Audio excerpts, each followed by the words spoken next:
Very shocked. Today you see what I'm wearing it. Black. It means for me, Adila already.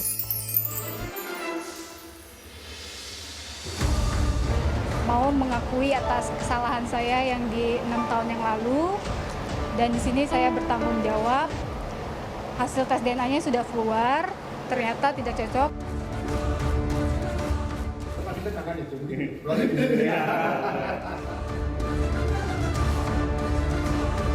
Nyiapin makan siang, ini bisa bikin, bisa beli. Hidup itu pilihan. Lanjut bikin susu terus bobo siang. Waktunya me time atau ngerjain ini itu. Tapi kok malah lupa ya mau ngapain. Tiba-tiba dia udah bangun lagi. Mantep, belum nyuci botol, belum beberes, belum ngelarin kerjaan kantor.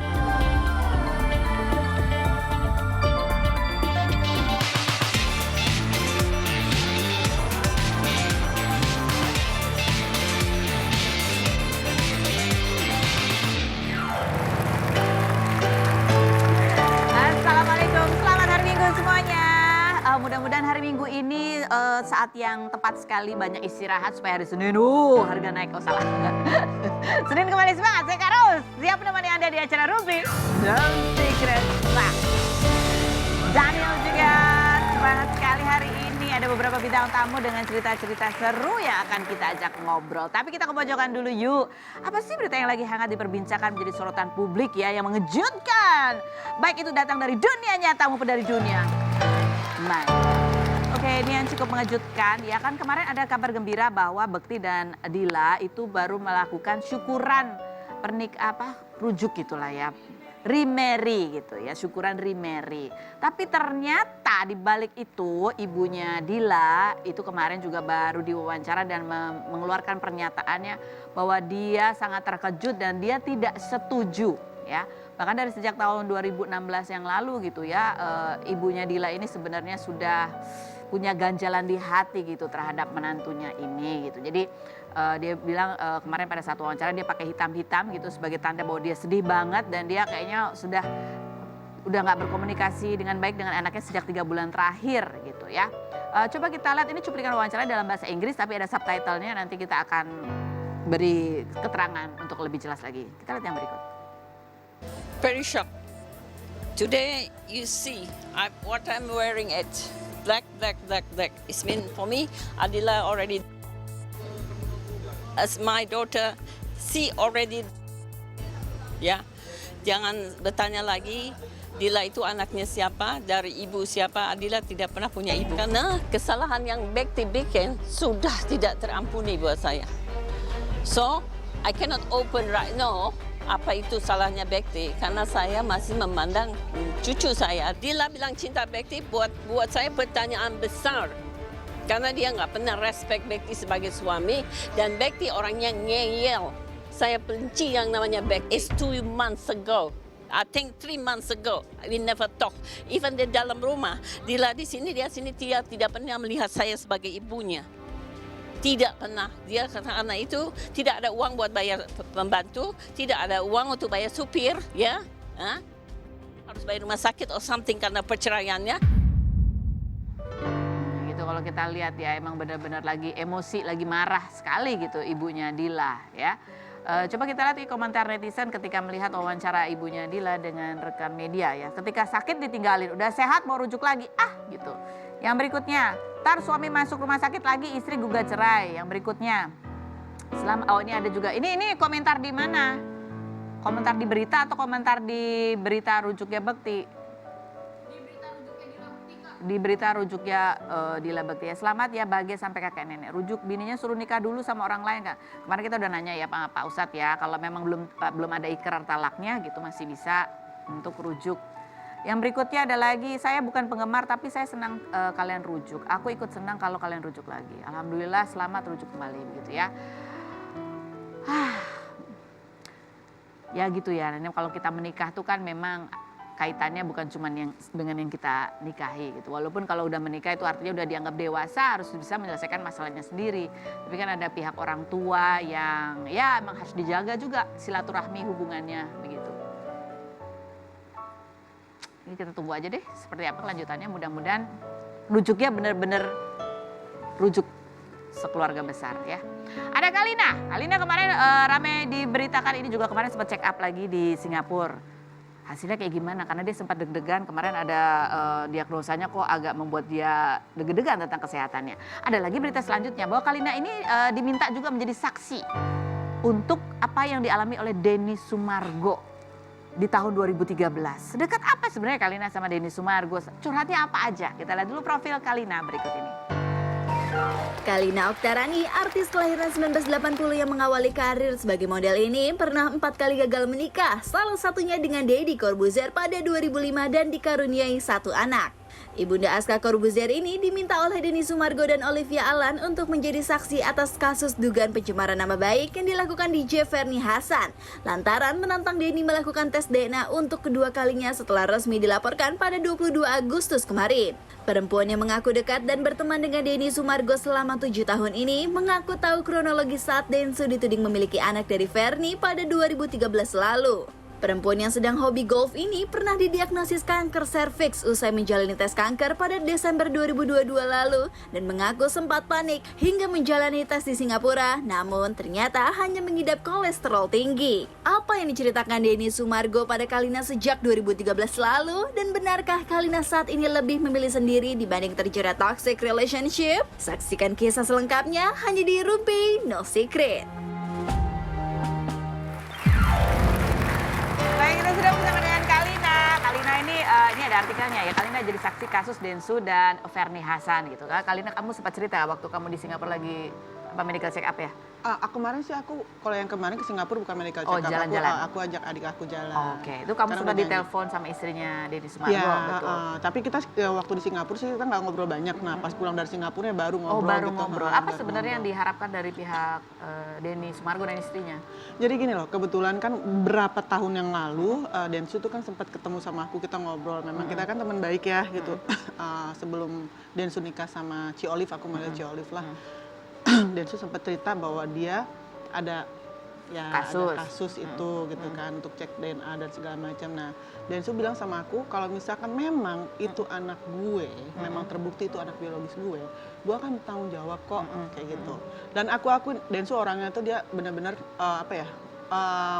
dia nggak akan yang namanya meninggalkan tanggung jawabnya dia sebagai ayah kalau memang itu terbukti anaknya. Itu dulu yang dia bilang. Dan yang aku ngeliat banget lah bagaimana dulu jatuhnya seorang Densu. Kayak apa gitu. sih benar bahwa dia sampai harus jual apartemen, hidupnya struggling Pokoknya banget. nggak usah terlalu banyak bicara juga ya.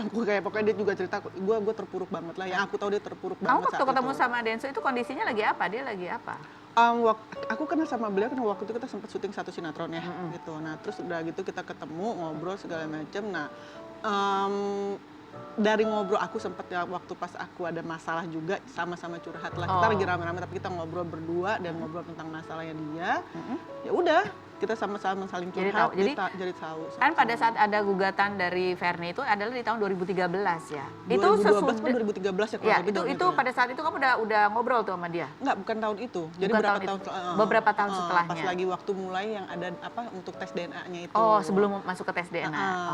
Itu dia ngobrol itu, banyak. Iya, dia ngobrol sampai akhirnya dia bilang ini, gue kayak apa ya? Setiap manusia tuh pasti kan punya kesalahan, punya masa lalu dan tidak semua masa lalunya itu baik. Begitu juga seorang Denny Sumargo ya kan. Nah, Densu ini tuh melalui akhirnya dia setelah ada masalah itu, gue tuh lebih mendekatkan diri gue sama Tuhan. Gue mencari Tuhan apa. Dan sekarang dia sampai bangkit lagi dari jatuhnya dia dulu. Aku cuma jempol banget gitu. Apalagi tambah sekarang dia sudah punya istri seorang istri kan kayak gitu. Iya. Jadi dia berharap nanti kalau ini kasus ini, maksudnya kamu diminta sebagai saksi itu nanti kalau kasus ini berlanjut. Kan dia ada melaporan dugaan pencemaran nama baik. Iya. Nah, jadi waktu itu Ci Olive tuh hubungin aku. Lu kan sebagai sahabatnya Densu yang tahu, yang sempat tahu kronologi seperti apa karena Densu sempat cerita sama lu mau nggak? Aku bilang ya kenapa nggak, tapi aku cuma bilang gini, gue akan menceritakan apa yang gue tahu ya, kayak gitu. Dan aku tidak mau melebihkan karena gini, aku tidak kenal siapa Fernie. wanita itu gitu kan, perempuan itu aku tidak tahu. Aku cuma mengenal Denny Sumargo, bukan berarti aku membela Densu karena aku mengenal Densu, enggak gitu loh. Jadi kamu cerita berdasarkan pada saat itu kamu ketemu dan dia sempat curhat, apa statement-statementnya itu yang akan kamu. Ya. Kita lihat ini kita flashback sedikit ya di tahun 2013, memang pada saat itu DJ Fernie pernah menggugat Denny Sumargo gitu ya, untuk karena dianggap melarikan diri dari tanggung jawab ya. Sehingga dari situ kemudian ada desakan juga untuk bisa melakukan tes DNA gitu kan, ada gugatan sampai akhirnya tes DNA itu terwujud di tahun 2019 dan hasilnya adalah bahwa kalau menurut DNA itu bahwa Denny Sumargo bukanlah ayah biologis dari anak yang dilahirkan oleh Verni pada saat itu. Coba kita lihat seperti apa sih kondisi Densu pada saat beritanya mulai muncul di tahun 2013. Berikut ini.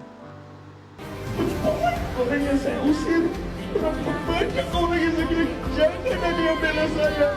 Sama saya Denny Sumargo, saya akan itu diri sendiri walaupun saya salah. Saya memiliki kebenaran saya memiliki fakta saya, dan saya punya sesuatu yang bisa membuat orang lain hancur, tapi saya tidak keluarkan. Saya lindungi, karena saya tahu kalau ini melakukan untuk mencurahkan semuanya. Itu kita lihat ya, itu emosi sekali sampai suaranya aja susah gitu untuk dikeluarkannya. Pada saat cerita sama kamu kondisi pada saat itu bercerita masih emosional Enggak seperti sih, itu? enggak sih. Dia enggak penuh dengan emosi ya, kan sebagai teman jadi ceritanya ya gue begini kayak gitu. Nah yang aku apa ya, kayak tadi kan aku lihat kayak gitu kan, Densu tuh keadaannya seperti apa, makanya dia tuh sempat terpuruk banget sampai yang aku bilang kayak tadi, dia tuh mencari Tuhan untuk menenangkan diri dia, sampai kayak dia mendekatkan diri dia sama Tuhan, kayak gitu-gitu. Nah sampai sekarang kita tuh masih sering komunikasi walaupun nggak sering ketemu, tapi kita tuh bahasnya masih tentang hidup kayak gitu. Kita saling, dia sih lebih banyak nasihatin aku. Nah ini setelah ini mencuat lagi gitu, kan yang hubungin kamu Ci Olive, Iya, Denny-nya Ci Olive. sempat ngobrol lagi nggak kamu? Sempet Dia bilang juga, apa? Sempat ngobrol juga. Dia bilang pokoknya kalaupun nanti, kan gue berterima kasih lu bersedia untuk jadi saksi gue gitu kan. Terus kalaupun nanti apapun pertanyaannya, jawab yang lu tahu ya aku akan seperti itu gitu. Dan juga kayak sekarang kenapa mereka akhirnya mengambil jalur hukum. Karena kan gini, Densu dulu tuh sendiri. Densu belum punya istri, belum punya keluarga. Sekarang dia sudah punya keluarga, punya istri, ya itu berarti dia juga kan punya mertua. Dia punya keluarga besar dari istrinya, kayak gitu. Itu harus apa dijaga nama baiknya. Dan juga kan kita sebagai entertain juga kan harus apa sih pekerjaan tanggung jawab itu banyak gitu loh Kak. Iya betul. Ya kan? Coba ini pada tahun 2019 kan ada tuh permintaan maaf ya, DJ Ferry sempat ya pada saat itu setelah hasilnya dibuka gitu ya, dia sempat memberikan permintaan maaf. Nah sekarang ini kan ada ya sempat ada wacana gitu ya, DJ Ferry kemarin kesel itu karena ngerasa karena ada di beberapa wawancara dia ini selalu bercerita, ingat kan dulu aku juga kena masalah ternyata aku bisa melewati gitu, sehingga itu kemudian ada beberapa netizen yang kembali menyerang DJ Ferry sehingga DJ Ferry sampai menuliskan statement, ayo kalau gitu coba tes DNA lagi gitu. Kalau menurut kamu gitu ya, menurut kamu sebaiknya dilakukan aja nggak sih tes DNA lagi gitu ya? Coba gitu. Dulu statement DJ Ferry pada tahun 2019. Mau mengakui atas kesalahan saya yang di 6 tahun yang lalu, dan di sini saya bertanggung jawab atas 6 tahun yang lalu sudah terjadi. Hasil tes DNA-nya sudah keluar, ternyata tidak cocok. Maaf kepada keluarga Denny, kepada semua orang-orang yang di sini juga, kepada fansnya Denny juga, pada semuanya kalau misalnya memang hasil tes DNA-nya kalau bisa tidak cocok ya berarti mungkin saya yang salah. Jadi saya. Tapi kan kalau kemudian mau diadakan tes lagi juga nggak masalah. Cuman saya minta tolong jangan kemudian lupa bahwa ini hal-hal seperti ini kan bisa kurang bagus untuk perkembangan anaknya nanti. Gitu. Iya.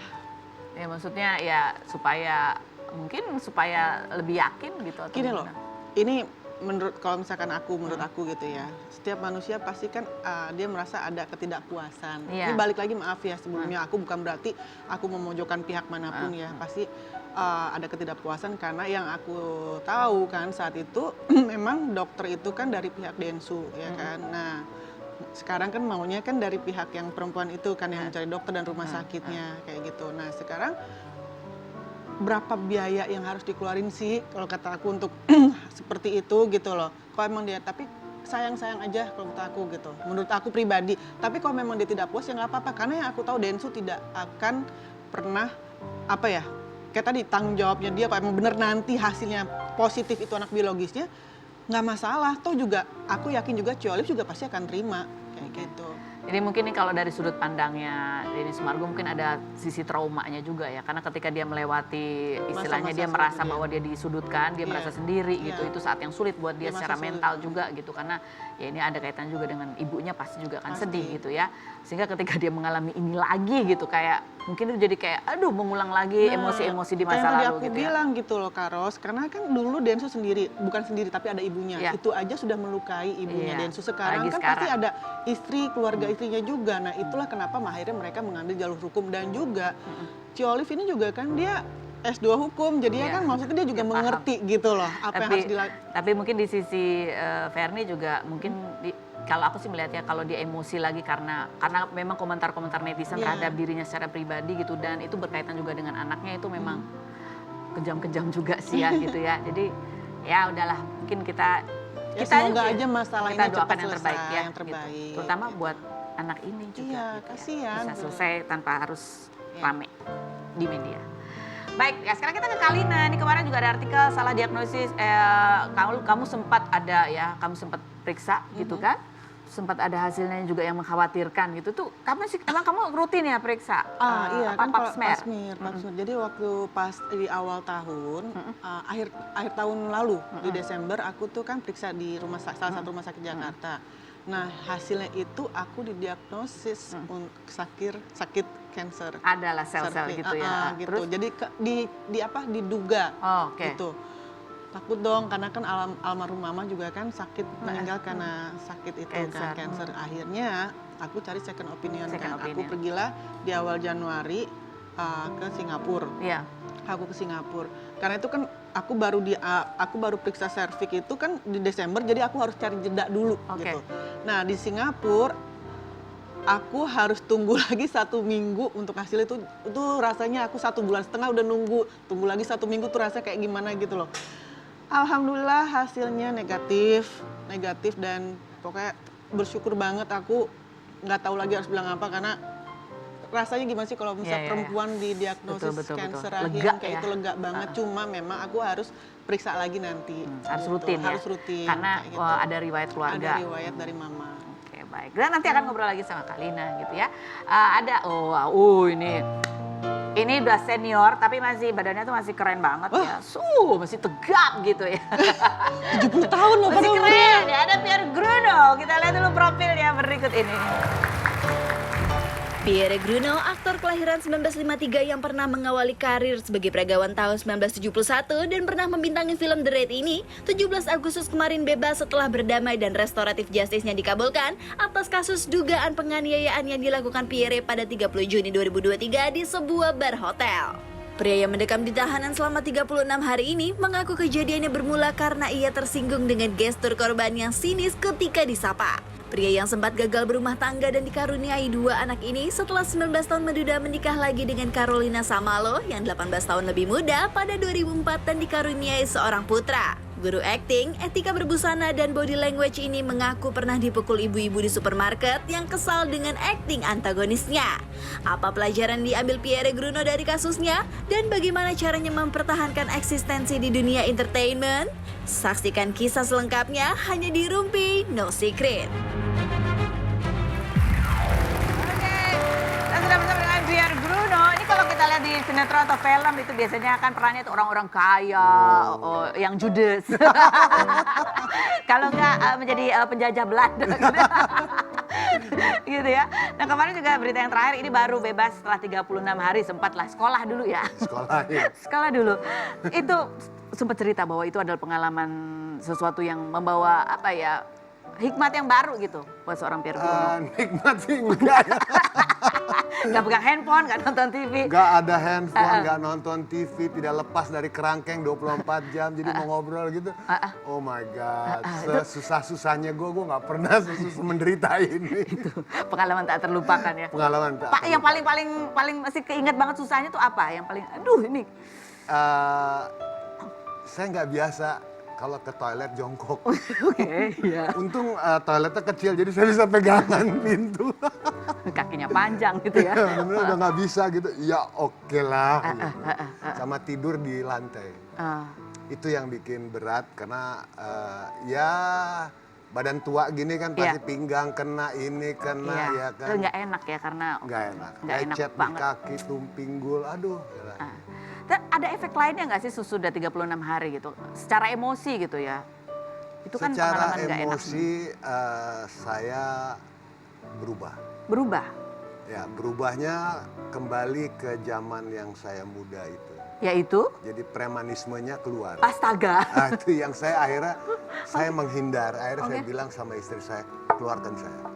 Oh, Nggak jadi mau- emosi banget gitu ya? Jadi emosi, jadi salah ngomong, orang salah ngomong sama saya. Lebih gitu, sensitif jadinya? Tahanan, langsung main gampar. Aduh. Sementara itu di dalam tahanan. Gitu loh. Jadi saya ngerasa bahwa, damn it, I'm changed. Back to what I belong to. Gue bilang nggak mau saya. Gitu, jadi saya bilang sama istri, keluarkan saya.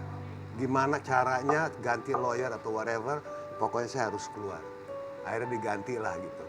Makanya itu teman ngajak, ayo kita drink di kafe. No. Saya mau sebulan minum di rumah aja. Gak mau, mesti cooling down, Cooling preparing lagi, balikin lagi sifat saya ke yang ini. Jadi apa ya? Ya sifat penyebabnya mungkin karena sifat nggak puas, depres dan Iya, depres, lokasi stres. yang Nggak tidak nyaman. menyenangkan itu. Di secara fisik juga nggak enak. Nggak enak. Jadi emang lebih mudah akhirnya jadi lebih sensitif, lebih Ya, emosional gitu lebih ya. itu. Dan lagi pula saya juga tahu kan saya juga udah tua gitu. Iya. Tapi kalau kembali sifat seperti itu, Nggak bagus juga buat kesehatan. nggak bagus buat kesehatan. Dan mungkin gue udah tua dicolek dikit jatuh. mungkin. Tapi kelihatannya masih seger banget loh. Maksudnya masih bugar ya. Umurnya boleh dibocorin kan umurnya boleh ya? Nah, boleh. 70 tahun loh. Jadi masih oke banget gitu. Coba Tapi, kita tapi di beritanya sih gitu kan. apa? Pierre Bruno memukul lansia. Padahal Pierre Bruno umur 64, mau banget gue. ada korting 6 tahun ya. Mantap. Oke, ini ada foto-foto zaman dulu, coba kita lihat ya. Ini bukan yang ini, foto-foto. Describe foto. Yang ini. Ini loh. Nah, itu Aduh. foto masih 17 tahun umurnya. Ya ampun. Ini ganteng banget tapi ternyata emosional. Kita akan bahas ini setelah yang satu ini. Tetap di Rubin. Musik Letter.